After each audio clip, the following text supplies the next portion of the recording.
Hello viewers, welcome to व्याख्या video.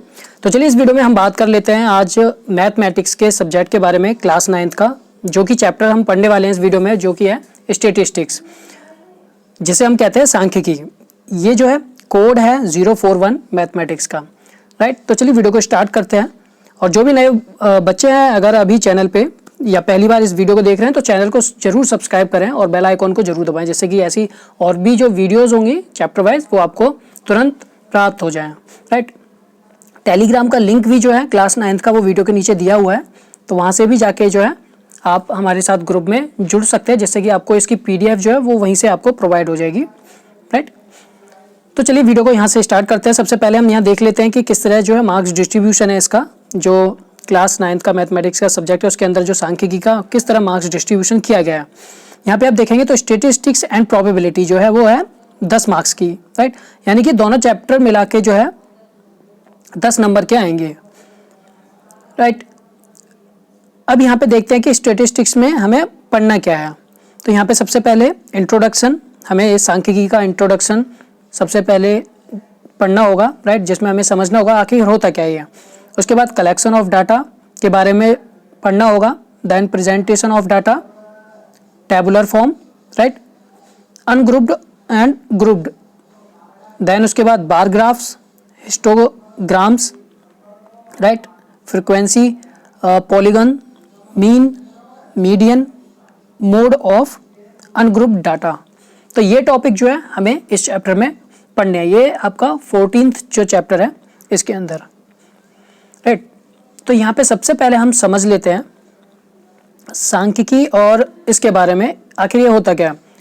यहाँ पे देखिएगा, एक निश्चित उद्देश्य से एकत्रित किए गए तथ्यों या अंकों को आंकड़े कहा जाता है। सबसे पहले तो ये जानना होगा आपको कि डाटा किसे कहा जाता है, राइट। इसका मतलब होता है फैक्ट्स और figures collected with A definite purpose, right. किसी एक निश्चित उद्देश्य से एकत्रित किए गए तथ्यों तथा अंकों को आंकड़े कहा जाता है, राइट। उसके बाद देखते हैं स्टैटिस्टिक्स यानी कि सांख्यिकी क्या होता है। Statistic is the area of study dealing with the presentation, analysis and interpretation of data.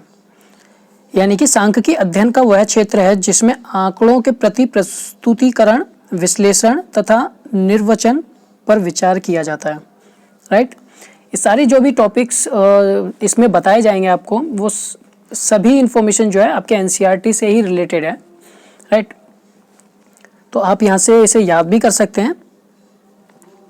उसके बाद किस प्रकार आंकड़ों को आलेखों, आयतचित्रों तथा बारंबारता बहुभुजों द्वारा आलेखी रूप में प्रस्तुत किया जा सकता है, राइट। ये सब चीज़ें हम इसमें अभी पढ़ेंगे। उसके बाद यहाँ पे देखते हैं कि इस चैप्टर में क्या क्या जो टॉपिक हैं, उसे पहले हम एक ब्रीफ इंफॉर्मेशन में आपको यहाँ पे दे देता हूँ, राइट। यहाँ पे हम 3 measures of central tendency for ungrouped data इसके बारे में पढ़ेंगे, राइट, जो कि है मीन यानी कि माध्य पहला जो है, राइट। इसे हम एवरेज भी कहते हैं। It is found by adding all the values of the observation and dividing it by the total number of observation, right. इसे कहते हैं हम मीन यानी कि माध्य। प्रेक्षणों के सभी मानों के योग को प्रेक्षणों की कुल संख्या से भाग देने पर यह प्राप्त होता है। इसे हम इस साइन से दर्शाते हैं यानी x बार। इसका फॉर्मूला जो होता है वो ये है, राइट। और एक और फॉर्मूला है जो कि अनग्रुप्ड फ्रीक्वेंसी डिस्ट्रीब्यूशन। अगर इसकी फ्रीक्वेंसी भी आपको दे रखी होती है तो उसके लिए आपको ये वाला यूज़ करना होता है। ये अभी हम आगे देखेंगे एग्जाम्पल के द्वारा कि किस तरह आपको जो है सॉल्व करना है, राइट, कैसे आप मीन निकालेंगे। तो अभी जस्ट एक ब्रीफ इंफॉर्मेशन है जो यहाँ पे दे देता हूँ मैं आपको। उसके बाद है मीडियन, जिसे हम कहते हैं माध्यक, right. It is the value of the middle most observation. जो सबसे मध्य वाले प्रेक्षण का मान होता है उसी को हम मीडियन यानी कि माध्यक कहते हैं। अब यहाँ पे 2 तरीके से निकाला जाता है। या तो जितने भी आपको n दिए हुए हैं वो ऑड नंबर होंगे, राइट, जैसे कि 5 आपको दिए हुए हैं तो ये आपका ऑड हो गया, तो इसके लिए जो है आपको ये वाला फॉर्मूला यूज़ करना है, और इवन है देन आपको ये वाला यूज़ करना है, राइट, या फिर ये वाला, यानी कि n अगर विषम संख्या होगा देन ये प्रेक्षण का मान होगा, और सम है तो आपको ये फिर या फिर ये यूज़ करना होगा। इसे भी हम एग्जाम्पल के द्वारा आगे समझेंगे। वीडियो को पूरा एंड तक जरूर देखिएगा, देन तभी आपको जो है ये पूरा चैप्टर इस वीडियो से कंप्लीट हो जाएगा और आगे जाके कोई भी परेशानी नहीं होगी इस चैप्टर में।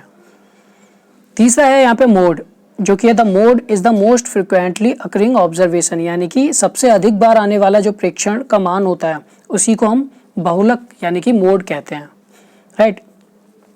तो चलिए अब यहाँ से स्टार्ट करते हैं। सबसे पहले देखते हैं कि data in this form is called the raw data, जो इस तरह का डाटा दिया होता है नॉर्मल, राइट।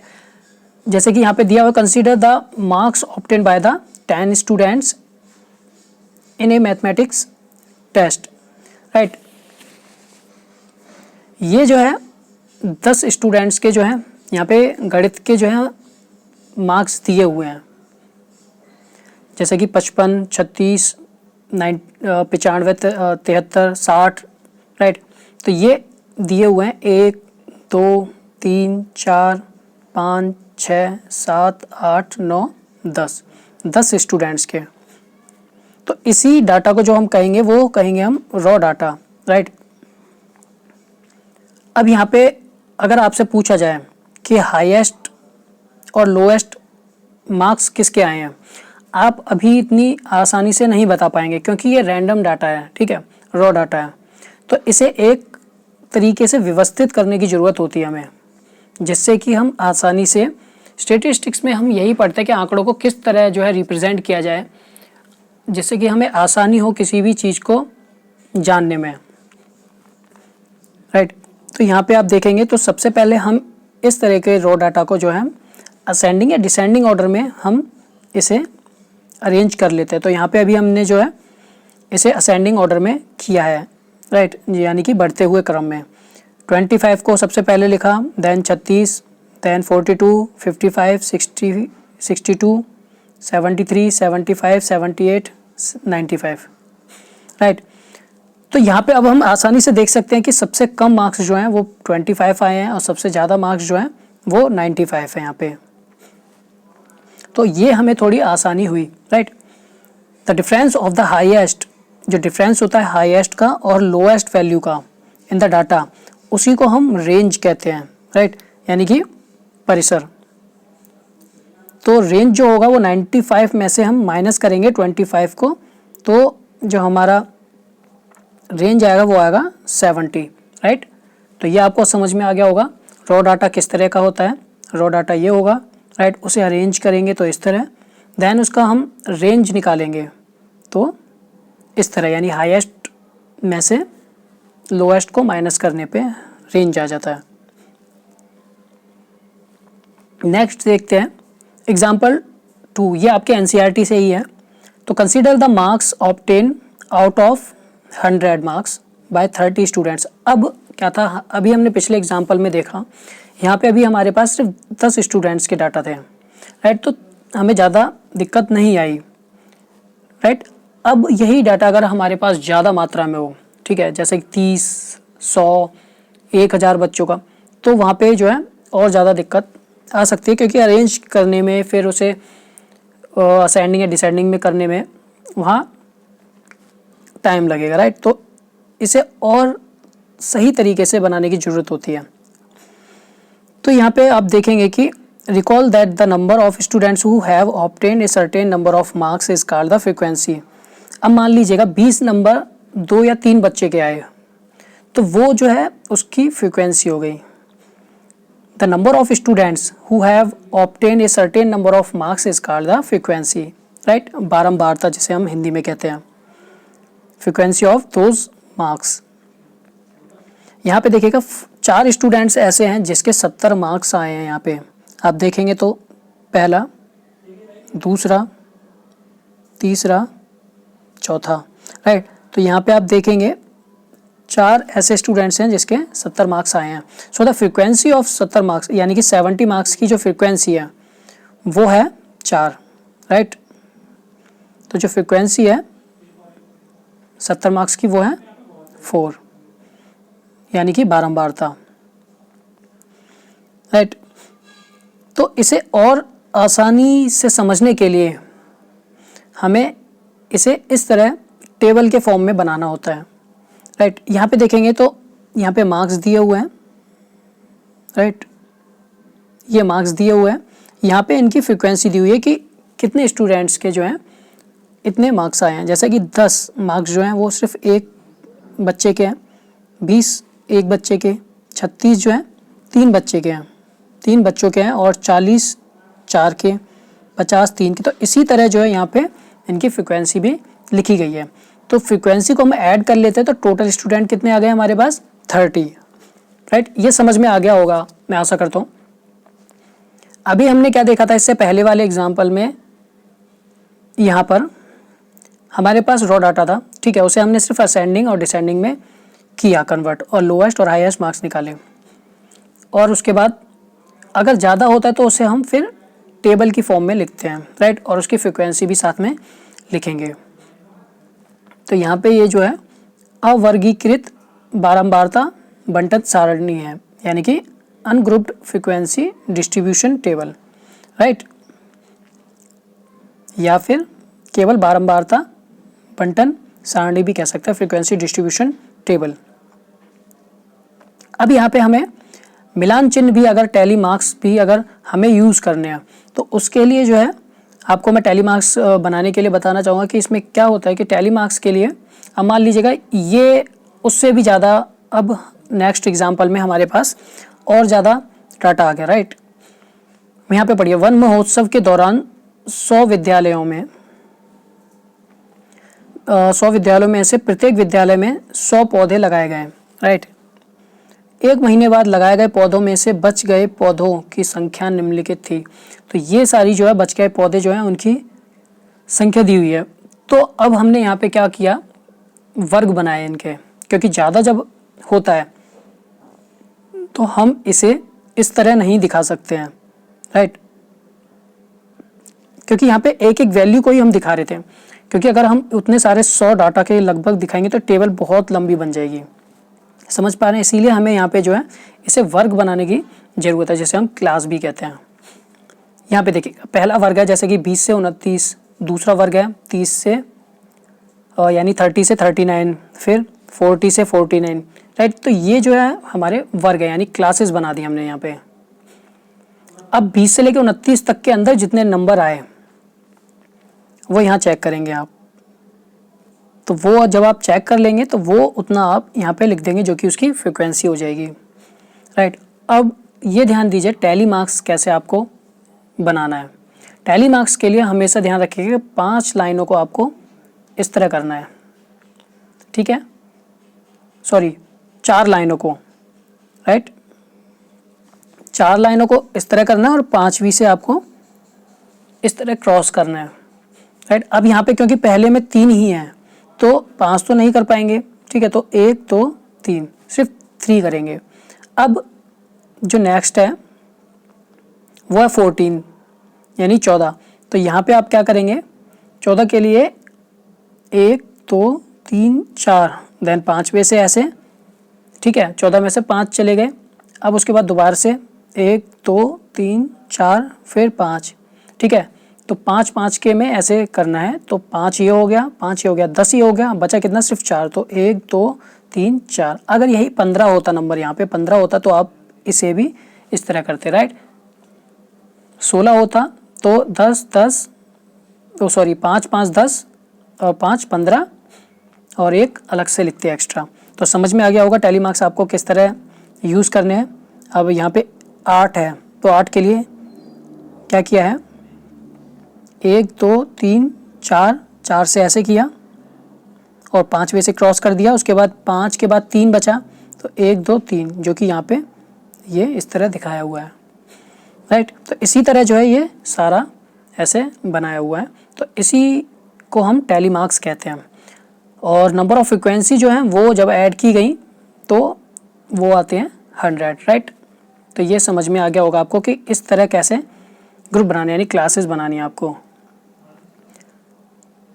अब यहाँ पे हम पहले ये बात कर लेते हैं, जैसे कि इस क्लास में, ठीक है, जो लोअर लिमिट होगी क्लास की वो होगी आपकी 20, अपर लिमिट जो होगी वो होगी 29, ठीक है। यानी कि निम्न वर्ग सीमा और उच्च वर्ग सीमा, ठीक है, या ऊपरी वर्ग सीमा।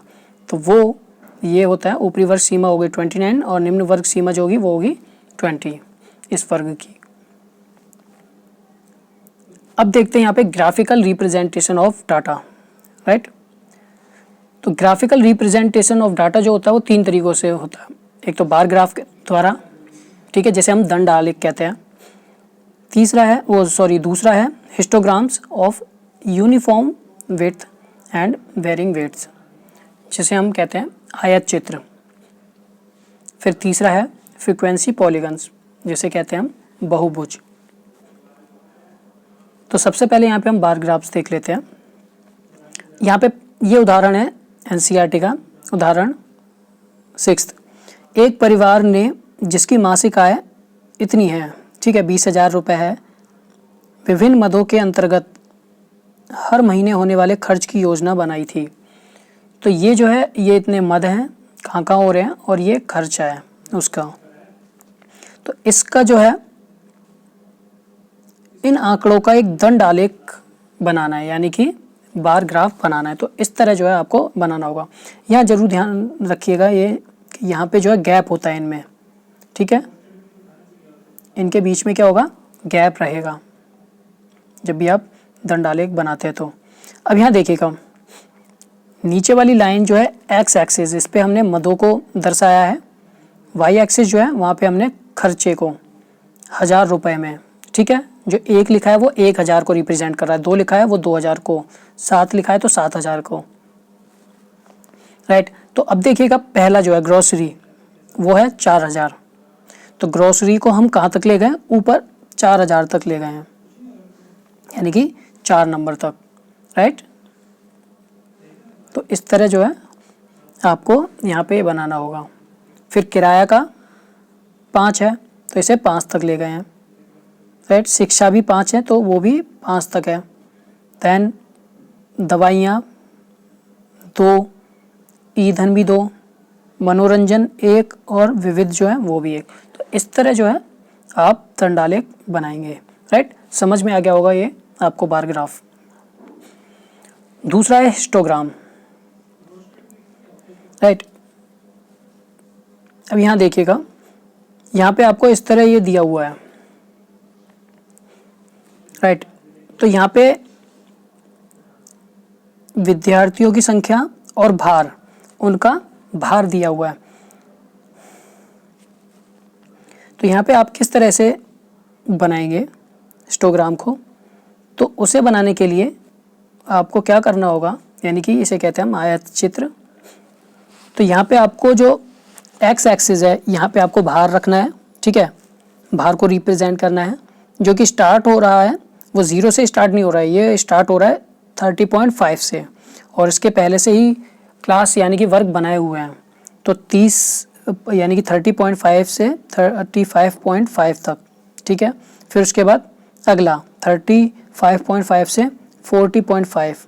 तो इस तरह आप पहले यहाँ पे इसे दर्शा देंगे। देन उसके बाद आप देखेंगे पहला जो है वर्ग वो कहाँ तक जा रहा है, 9 तक, यानी कि विद्यार्थियों की संख्या जो है वो यहाँ पे वाई एक्सिस पे दर्शाई गई है, 0 से स्टार्ट करके 2, 4, 6, यानी कि यहाँ पे आप कितने भी गैप ले सकते हैं, जैसे 0 से लेके 2, 2 से 4, ठीक है। वो उसे लेने के लिए आपको देखना होगा कि मैक्सिमम कितना नंबर है, ठीक है, 15 है तो 15 तक आप देखेंगे और कितने कितने नंबर्स यहाँ आ रहे हैं तो उतने उतने तक आप ले सकते हैं। जैसे यहाँ 2, 2 का लिया है, 0 से 2, 2 से 4, 4 से 6, 6 से 8, ठीक है, तो इस तरह लिया है। अब क्योंकि 30.5 से लेके 35.5 तक का जो आ रहा है ये 9 के बीच में आ रहा है, तो 8 और 9 वो यहाँ तक आएगा। मैंने अभी आपको बताया बार ग्राफ में यहाँ पे गैप होता है, बट यहाँ पे गैप नहीं होगा, ठीक है, इनके बीच में। तो ये जरूर ध्यान रखिएगा, हिस्टोग्राम में जो है गैप नहीं होता है। आप यहाँ पे ये चीज़ जरूर देखिएगा कि यहाँ पे जो है ये इस तरह का साइन यहाँ पे क्यों है, ये राइट। ये यहाँ पे इसलिए होता है कि जब आपका जो यहाँ पे नंबर जो है वो 0 से स्टार्ट ना होके किसी दूसरी संख्या से स्टार्ट होता है, तब आपको यहाँ पे ब्रेक यानी कि यहाँ रुकावट दिखानी होती है, ठीक है। तो वो इस तरह आप यहाँ शो करेंगे। तो इसी तरह जो है आप सभी के बनाएंगे। देन उसके बाद 35.5 से लेके 40.5 तक का है 6 का, तो ये आप जो है 6 तक यहाँ पे इस तरह बनाएंगे, राइट। देन 40.5 से लेके 45.5 तक का है, वो आप यहाँ पे देखेंगे तो ये है 15, तो ये आप यहाँ पे 15 तक का बनाएंगे, राइट। तो इस तरह जो है आप इसे दर्शाएंगे तो ये आपका हिस्टोग्राम हो जाता है, राइट, जैसे हम आयत चित्र भी कहते हैं। तो ये चीज़ें आप देख सकते हैं, पढ़ भी सकते हैं यहाँ से, और ये एनसीईआरटी में भी है, राइट। तो वहाँ से जाके आप जरूर देखिएगा इसका। ये है सारणी 14.6। उसके बाद आते हैं हम फ्रीक्वेंसी पॉलीगन में, राइट, जिसे हम कहते हैं बारंबारता बहुभुज। तो यहाँ पे आप देखिएगा एक परीक्षा में एक कक्षा के 51 यानी स्टूडेंट्स द्वारा जो 100 में से प्राप्त किए गए अंक हैं वो यहाँ पे दर्शाए गए हैं, ठीक है। यहाँ पे भी वर्ग बनाया गया हुआ है। अब यहाँ पे देखिएगा कि 0 से लेकर 10 के बीच में कितने विद्यार्थियों की संख्या है, वो है 5, यानी कि जो अंक जिन्होंने प्राप्त किए हैं 0 से लेकर 10 के बीच में वो है 5 विद्यार्थी। 10 से लेकर 20 के बीच में वो है 10, 20 से लेकर 30 वो है 4, राइट। तो इसका आप फ्रीक्वेंसी पॉलीगन बनाएंगे तो ये भी आपको हिस्टोग्राम की तरह ही बनाना है, राइट, आयत चित्र की तरह ही बनाना है। बट यहाँ पे क्या रहता है, यहाँ पे आपको मिडल में जो है, मैं बता देता हूँ पहले आपको, यहाँ पे ये आपको वर्ग चिन्ह निकालना होता है। वर्ग चिन्ह निकालने के लिए क्या होता है कि जो वर्ग की ऊपरी सीमा प्लस निम्न सीमा, उन दोनों को जोड़ने के बाद 2 से डिवाइड करेंगे तो जो भी आएगा वो आपका वर्ग चिन्ह होगा। वहीं पे जो है आपको डॉटेड लाइन बनानी होती है, राइट। तो वो हम यहाँ देख लेते हैं। वर्ग अंतरालों के इन मध्य बिंदु को वर्ग चिन्ह कहते हैं, ठीक है। तो यहाँ पे आप देखिए, अब जैसे कि 0 से लेके 10, 0 प्लस 10, ये वर्ग की निम्न सीमा जो है वो 10 है, वो 0 है, और ऊपरी सीमा जो है, ऊपरी वर्ग सीमा वो है 10, उसे डिवाइड कर देंगे हम 2 से, तो 10 प्लस 0 10 डिवाइड बाई 2 यानी कि 5। तो 0 और 10 के बीच का जो नंबर है वो है 5, जो कि यहाँ पे पॉइंट लगा के उसे डॉटेड कर दिया गया, राइट।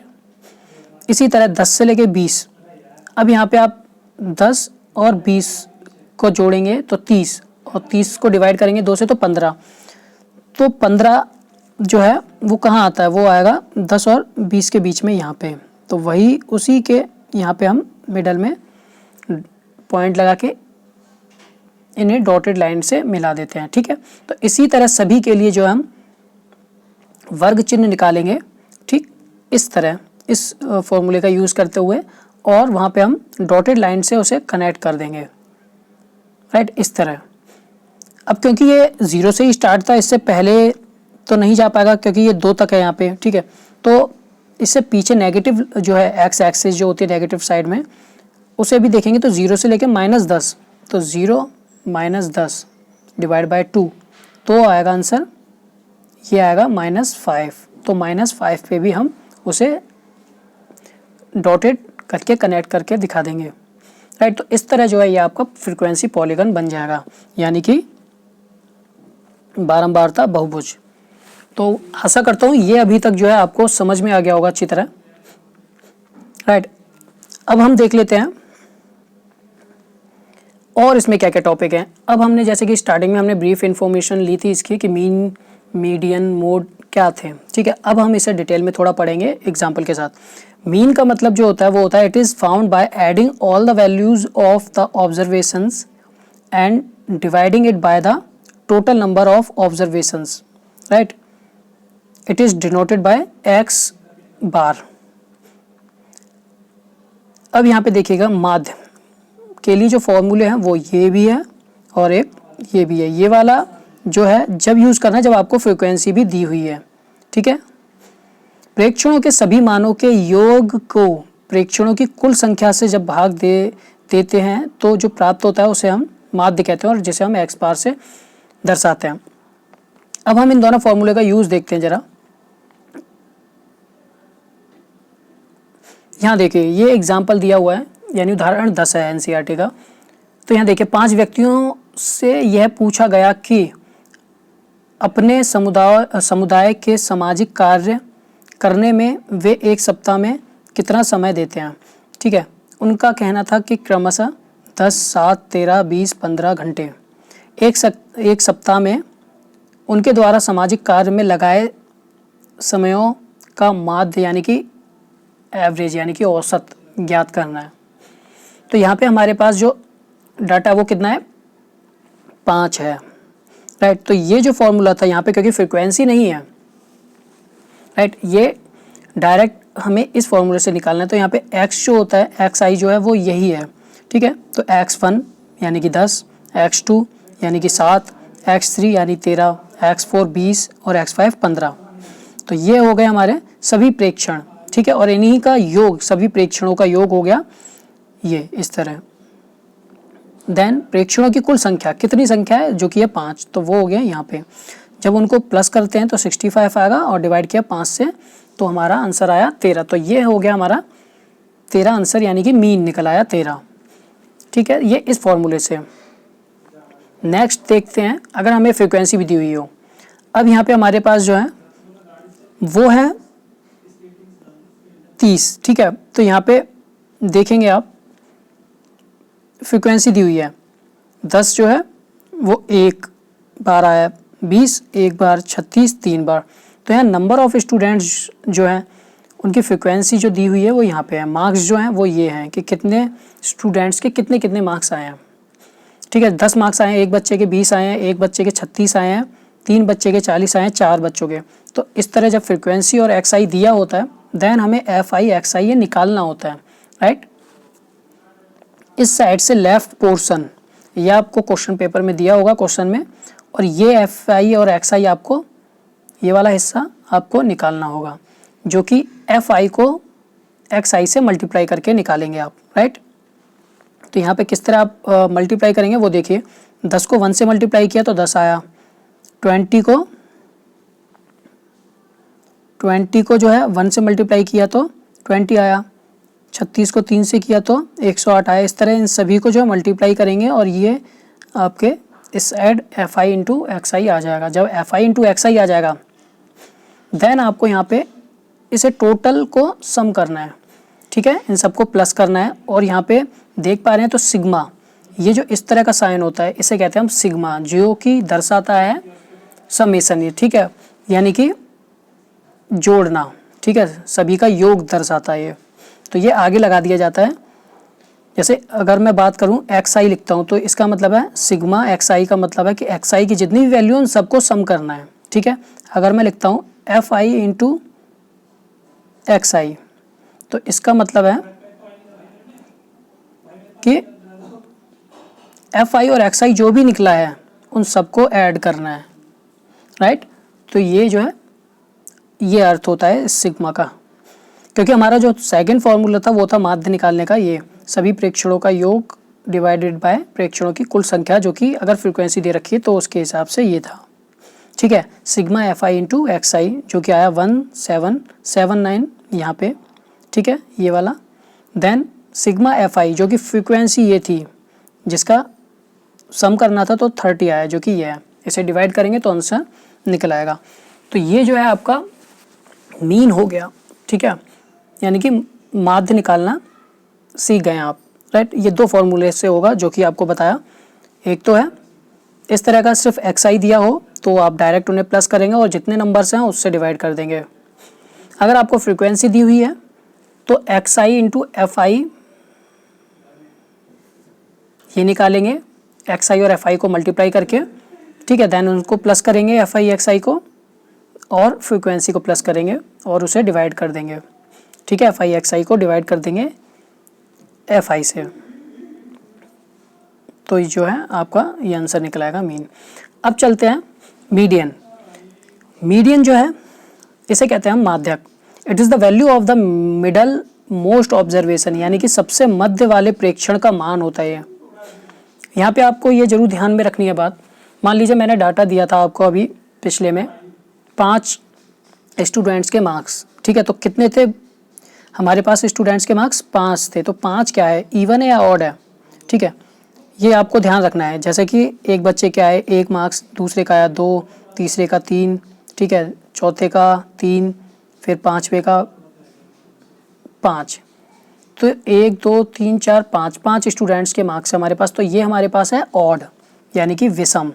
एन की वैल्यू, यानी एन का मतलब है यहाँ पे कितने हमारे पास डाटा है, तो हमारे पास है 5। तो अगर हमारे पास ऑड होता है यानी विषम होता है तो हमें फॉर्मूला ये यूज़ करना होता है, यानी कि 5 है तो 5 + 1, ठीक है, डिवाइड बाय 2, यानी कि ये हो जाएगा हमारे पास 6 डिवाइड बाय 2, यानी कि आएगा हमारे पास 3, राइट।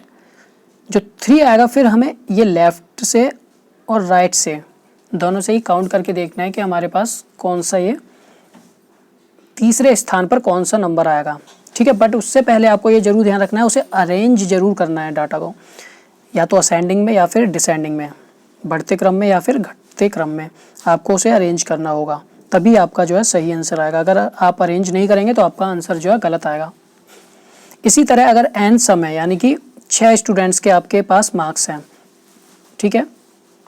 जैसे एक पहले स्टूडेंट के 8 आए हैं, दूसरे के 4 हैं, तीसरे के 2, 1, तो ये हमारे पास सम संख्या होगी, यानी 4 स्टूडेंट्स हैं तो ये हैं हमारे पास इवन, यानी कि सम, ठीक है।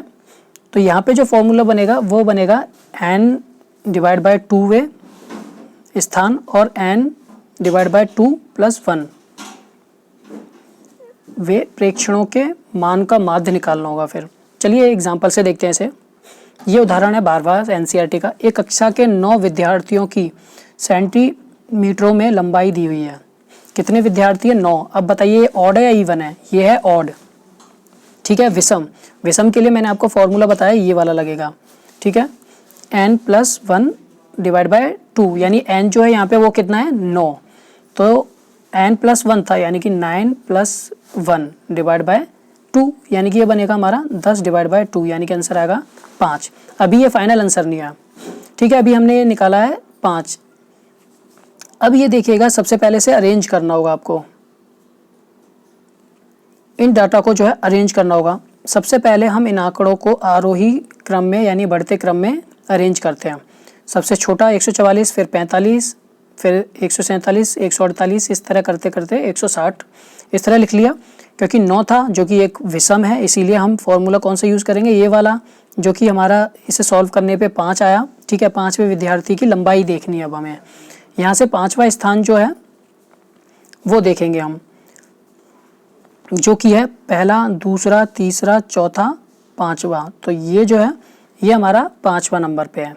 इस साइड से भी गिनेंगे तो 1 2 3 4 5। हमेशा ध्यान रखिएगा, लेफ्ट से भी गिनेंगे राइट से भी। अगर ऑड रहता है तो वो आपका एक ही नंबर मिलेगा आपको, ठीक है, मिडल में, जो कि है 149। तो ये जो है हमारा 149 सेंटीमीटर, ये हमारा माध्यक निकल आया, ठीक है। ये हमारा मीडियन निकल आया। तो इस तरह जो है मीडियन निकालेंगे आप अगर विषम रहता है तो। अब बात करते हैं सम हो, अगर एन अगर आपका जो है सम रहता है यानी कि इवन। यहाँ पे देखिएगा, एक कबड्डी की, ये भी उदाहरण 13 जो है ये आपका एनसीईआरटी से ही है। कबड्डी की एक टीम द्वारा अनेक मैचों में प्राप्त किए गए अंक ये हैं, ठीक है। ये सारे अंक दिए हुए हैं, इनका माध्यक निकालना है। सबसे पहले क्या बताया आपको, माध्यक जब भी निकालना है आपको तो उसे अरेंज करना है। पहले आपको अरेंज करने के लिए असेंडिंग में आप लगा लीजिए, यानी आरोही क्रम में, बढ़ते हुए क्रम में 2 5 7 7 जितने बार जो अंक आ रहा है उतने बार ही लिखना है। जैसे 8 8 2 बार है तो 2 बार ही, 3 बार होगा तो 3 बार। ऐसा नहीं है कि 8 को सिर्फ एक बार लिखें या जो सेम है उसे एक बार लिखें, उतनी बार ही लिखना है। देन उसके बाद आप मैक्सिमम तक लिखते जाएगा। जब आप इसे लिख लेते हैं अब देखिएगा ये टोटल डाटा है कितना हमारे पास। यहाँ पे है हमारे पास पद कितने हैं 16। अब 16 जो है वो हमारा इवन है, ठीक है, इवन यानी कि सम संख्याएं हैं। तो इवन में क्या फॉर्मूला लगता है हमारा, जिसमें हमें 16 डिवाइड बाय 2 यानी कि n डिवाइड बाय 2वें पद, ठीक है, और n डिवाइड बाय 2 प्लस 1 यानी कि इस तरह वे, अर्थात 8वें और 9वें पद को देखना होगा। तो 16 डिवाइड बाय 2 जो आएगा 8 आएगा, और 16 डिवाइड बाय 2 यानी कि 8 प्लस 1 यानी कि 9, यानी कि 8वां पद और 9वां पद हमें देखना होगा। फिर उन दोनों को ऐड करके उसका हमें माध्य निकालना होगा, यानी कि मीन, यानी कि जिसे हम एवरेज कहते हैं। दोनों को प्लस करके 2 से डिवाइड करते हैं, ठीक है। तो उस तरह जो है फिर हमारा माध्य दिखाएगा। देखते हैं 8वां और 9वां पद। पहला, यहाँ देखिए, पहला पद, दूसरा पद, तीसरा, चौथा, पांचवा, छठा, सातवां, आठवां, 9वां, ठीक है। 9वां पद ये हो गया और 8वां पद ये हमारा 10 हो गया। तो 10 और 14 को जो है हम प्लस करेंगे, फिर उसे 2 से डिवाइड करेंगे, राइट। तो इस तरह डिवाइड करने पे जो हमारे पास आएगा आंसर, वो आएगा हमारा 12, राइट। तो इस तरह जो है हमारा मीडियन यानी कि माध्यक निकल आएगा। तो आशा करता हूँ ये भी आपको अच्छी तरह समझ में आ गया होगा। कोई भी अब डाउट नहीं रहेगा। कोई भी डाउट फिर भी रहता है कमेंट करके आप बता सकते हैं, पूछ भी सकते हैं। वीडियो को शेयर जरूर कीजिएगा और लाइक जरूर कीजिएगा अगर आपको ये समझ में आ रहा है और आपको अच्छी लग रही है। तो अपने स्टूडेंट्स के साथ, जो भी आपके क्लासमेट्स हैं, फ्रेंड हैं, उन्हें भी शेयर जरूर कीजिएगा। अब देखते हैं लास्ट जो है मोड। मोड निकालने के लिए क्या करना होता है, the mode is the most frequent occurring observation, यानी कि बहुलक। मोड को कहते हैं हम बहुलक। बहुलक वो होता है जो सबसे अधिक बार आने वाला प्रेक्षण का मान होता है। एग्जाम्पल 14वां देख लेते हैं जो एनसीईआरटी से ही है। 20 विद्यार्थियों द्वारा 10 में से प्राप्त किए गए निम्नलिखित अंकों का बहुलक है, ये निकालना है हमें। तो यहाँ पे 4, 6, 5, 9 ये दिया हुआ है। इसे सबसे पहले हम अरेंज कर लेते हैं। अरेंज जरूर कीजिएगा, ये ध्यान जरूर रखिएगा। असेंडिंग में कर लेते हैं, घटते से बढ़ते हुए क्रम में, ठीक है। तो ये हमने कर लिया यहाँ पे। उसके बाद हमने यहाँ देखा कि सबसे ज़्यादा बार कौन सा अंक आया।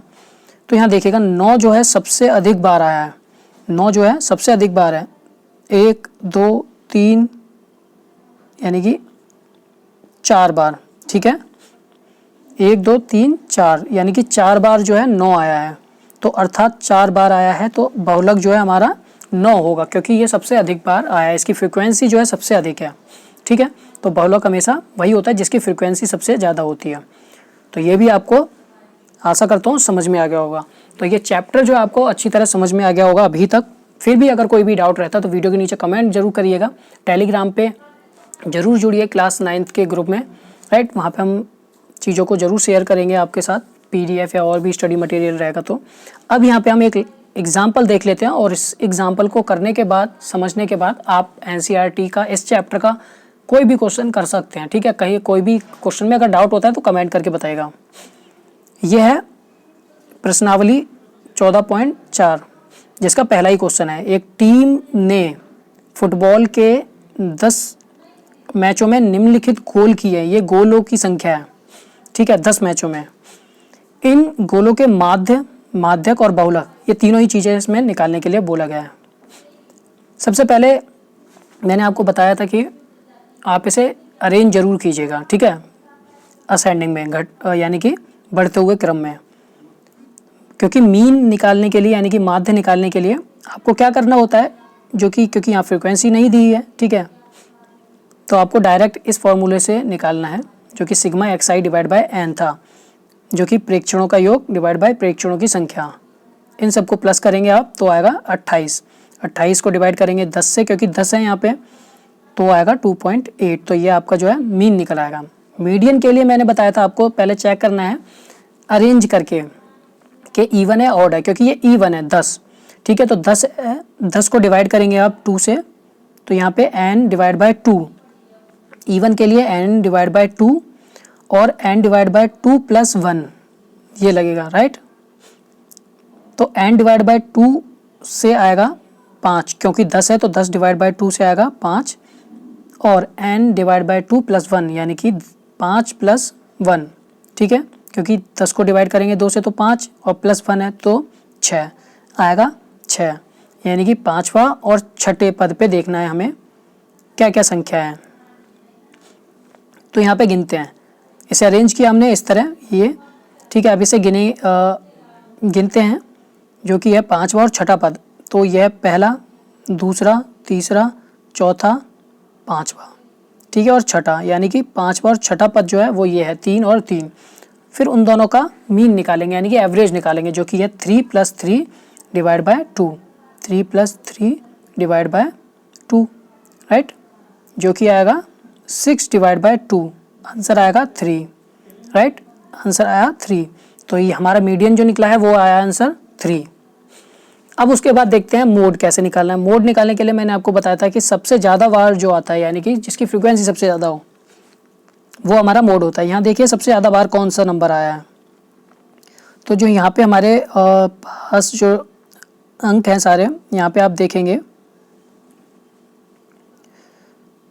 यहाँ देखिए सबसे ज़्यादा बार जो आया है वो आया है हमारे पास 3, 1 2 3 4, 4 बार 3 है, ठीक है। तो मोड जो आया हमारा 3 आया, राइट। तो इस तरह जो है आप इसे सॉल्व कर सकते हैं। तो ये जो है चैप्टर आपका यहाँ कंप्लीट हो गया। ये सारे सोशल मीडिया के लिंक आपको दिए हुए हैं, राइट। यहाँ पे आप जाके जुड़िएगा, इंस्टाग्राम पे, फेसबुक पे, टिकटॉक पे शॉर्ट वीडियो के लिए, ट्विटर पे और टेलीग्राम पे। वीडियो को लाइक ज़रूर कीजिएगा, शेयर ज़रूर कीजिएगा अपने और भी साथियों के साथ। इस वीडियो में बस इतना ही है, इस चैप्टर को कंप्लीट किया हमने यहाँ पे, ठीक है। अब हम कोशिश करेंगे नेक्स्ट चैप्टर भी जो है इसी तरह कंप्लीट करें और आपको समझ में आ जाए अच्छी तरह। तो मिलते हैं हम किसी नेक्स्ट वीडियो में किसी नए टॉपिक के साथ। जब तक के लिए बाय बाय।